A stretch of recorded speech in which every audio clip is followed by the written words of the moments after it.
Assalamualaikum warahmatullahi wabarakatuh. Perkenalkan, nama saya Wina Nur Aini dari Program Studi Pendidikan Guru Pendidikan Anak Usia Dini, Fakultas Keguruan dan Ilmu Pendidikan Universitas Muhammadiyah Tasikmalaya. Nah, di sini saya akan memaparkan review jurnal yang berjudul Perspektif Muhammadiyah Pancasila sebagai Darul Ahdi wa Syahadah. Nah, apa Darul Ahdi? Darul Ahdi artinya negara kita yang konsensus nasional. Ya, jadi negara kita yang semua diversifikasi oleh negara, kelompok, wilayah, dan kekuatan politik sepakat untuk mendirikan Indonesia. Pandangan Muhammadiyah berawal dari PP Muhammadiyah sampai struktur bawah setuju tentang organisasi Muhammadiyah yang tidak bertentangan dengan ideologi Indonesia, yaitu ideologi Pancasila. Bangsa Pancasila adalah konsensus nasional atau kesepakatan dan menjadi tempat pembuktian atau kesaksian nasional yang bergerak dengan aman dan damai menuju negara maju, adil, makmur, ada martabat, dan kedaulatan dalam bayang-bayang kebahagiaan Allah Subhanahu wa Ta'ala. Nah, untuk hasil kesepakatan atau mufakat dapat disebut dengan Darul Ahdi, negara kesatuan nasional. Namun negara saksi disebut dengan Darus Syahadat. Nah, yang itu Indonesia sebagai negara Pancasila. Muhammadiyah memaknainya sebagai negara hasil kesepakatan nasional dan kesaksian Darul Ahdi wa Syahadah. Pandangan nasional Muhammadiyah ini konsisten dengan cita-cita Islam negara yang ideal, yaitu baldatun thayyibatun wa rabbun ghafur. Nah, ini adalah negara yang baik dalam ampunan Allah Subhanahu wa Ta'ala. Ada beberapa karakteristik yang dimana negara itu bisa dikatakan negara yang ideal, yaitu yang pertama, beriman dan bertakwa sesuai dengan ayat Al-Quran, Quran Surat Al-A'raf ayat 96, yang artinya, jikalau sekiranya penduduk negeri-negeri beriman dan bertakwa, pastilah kami akan melimpahkan kepada mereka berkah dari langit dan bumi. Tetapi mereka mendustakan ayat-ayat kami itu, maka kami siksa mereka disebabkan perbuatannya. Quran Surat Al-A'raf ayat 96. Nah, jadi negara yang ideal ini di dalamnya atau manusianya itu harus beriman dan bertakwa. Ketika mereka semua sudah beriman dan bertakwa, maka Allah akan melimpahkan keberkahan hidup di dunia dan di akhiratnya. Yang kedua yaitu beribadah dan memakmurkannya sesuai dengan ayat Al-Quran Surat Az-Zariyat ayat 56 dan Surat Hud ayat 61, yang artinya, dan aku tidak menciptakan jin dan manusia melainkan supaya mereka mengabdi kepadaku. Quran Az-Zariyat ayat 56. Dan kepada Samud kami utus saudara mereka Soleh.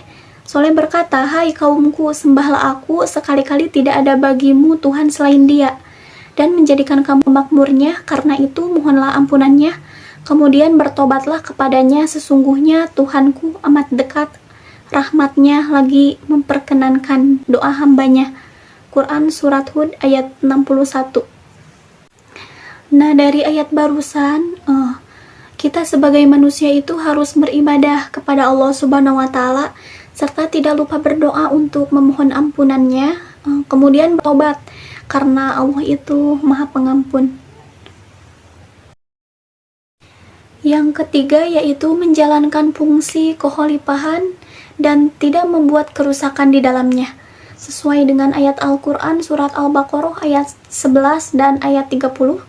Nah, Surat Al-Baqarah ayat 11 yang artinya, dan bila dikatakan kepada mereka, janganlah kamu membuat kerusakan di muka bumi, mereka menjawab, sesungguhnya kami orang-orang yang mengadakan perbaikan. Untuk Quran Surat Al-Baqarah ayat 30, yang artinya, ingatlah ketika Tuhanmu berfirman kepada para malaikat, sesungguhnya aku hendak menjadikan seorang khalifah di muka bumi. Mereka berkata, mengapa engkau hendak menjadikan khalifah di bumi itu orang yang akan membuat kerusakan padanya dan menumpahkan darah. Padahal kami senantiasa bertasbih dengan memuji Engkau dan mensucikan Engkau. Tuhan berfirman, sesungguhnya aku mengetahui apa yang tidak kamu ketahui. Yang keempat yaitu memiliki relasi hubungan dengan Allah Subhanahu wa Ta'ala yang harmonis juga terhadap sesama manusia sesuai dengan ayat Al-Quran surat Al-Imran ayat 112 yang artinya mereka diliputi kehinaan di mana saja mereka berada kecuali jika mereka berpegang kepada tali agama Allah dan tali perjanjian dengan manusia, dan mereka kembali mendapat kemurkaan dari Allah dan mereka diliputi kerendahan.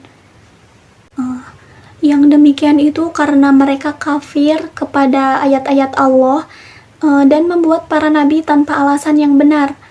Yang demikian itu disebabkan mereka durhaka dan melampaui batas. Yang kelima yaitu mengembangkan pergaulan global yang setara dan berdasar takwa. Sesuai dengan ayat Al-Quran surat Al-Hujurat ayat 13 yang artinya, hai manusia, sesungguhnya kami menciptakan kamu dari seorang laki-laki dan seorang perempuan dan menjadikan kamu berbangsa-bangsa dan bersuku-suku supaya kamu saling kenal mengenal. Sesungguhnya orang yang paling mulia di antara kamu di sisi Allah ialah orang yang paling takwa di antara kamu. Sesungguhnya Allah Maha mengetahui lagi Maha mengenal. Jadi dapat disimpulkan bahwa Muhammadiyah menetapkan negara Pancasila itu sebagai Darul Ahdi wa Syahadah. Muhammadiyah juga berpendapat bahwa negara kesatuan Republik Indonesia ini berdasarkan Pancasila yang merupakan bentuk negara yang ideal. Nah, oleh karena itu harus tetap dipertahankan. Muhammadiyah juga menjadi bagian yang tidak akan terpisahkan dari masyarakat dan bangsa Indonesia, karena Muhammadiyah berusaha untuk mewujudkan Indonesia ini maju sesuai dengan amanat Undang-Undang Dasar 1945. Sekian pemaparan review jurnal dari saya. Mohon maaf bila banyak kekurangan dan ada kesalahan kata. Wassalamualaikum warahmatullahi wabarakatuh.